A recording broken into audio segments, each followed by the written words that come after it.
Here's a rental property that earns 8% a year. Looks great, right?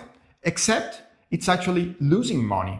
Same apartment minus 2%. In this video, I will show you how that happens. On top of this, I will show you a question you need to ask yourself even before running the numbers.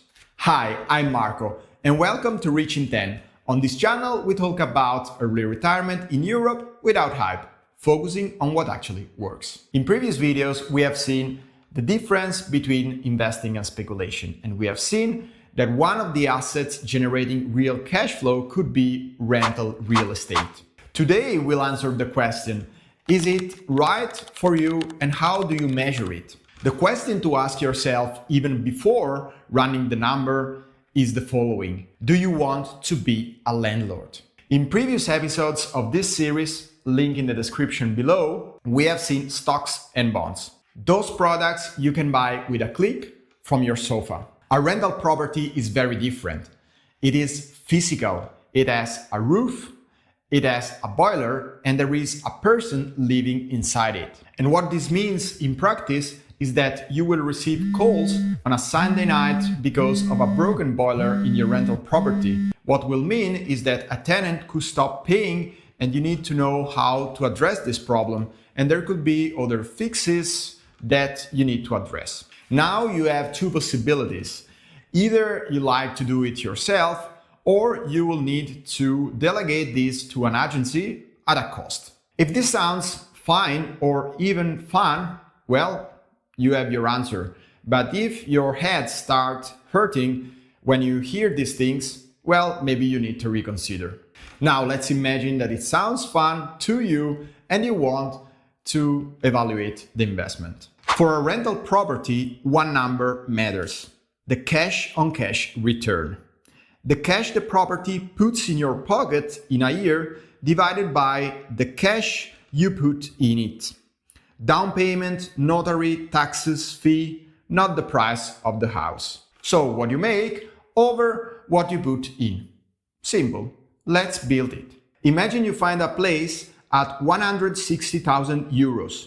You put in 50,000 of your own cash, the down payment for the mortgage, every expense for renovation, the notary, taxes, fees, and it rents out for 1,000 a month, 12,000 a year. Most people stop here. Rent 12,000 minus the mortgage 8,000, 4,000 left. On 50,000 invested, that will be 8% cash on cash return. Looks great, right? But it's too good to be true. A house is physical, and physical things cost money people forget. Same house, vacancy, empty months, management or your own time, are reserved for repairs, insurance, tax, building fees. The real cost is not 8,000. The real cost is 13,000. So you do not make 4,000 a year on that property. You lose 1,000 a year, minus 2%. Same apartment plus 8 on paper, minus 2 in reality. That 5,000 euro gap is the cost of the physical world. Same apartment, but different cash on cash, depending on how detailed you were on the costs. Minus 2 plus 8%. If this helps, please subscribe. It really helps the channel to grow. Remember the 1,000 for management, do it yourself. The calls, the tenant, the boiler, and you save it. The deal goes to zero. Break even. That fee was the cost of not being a landlord.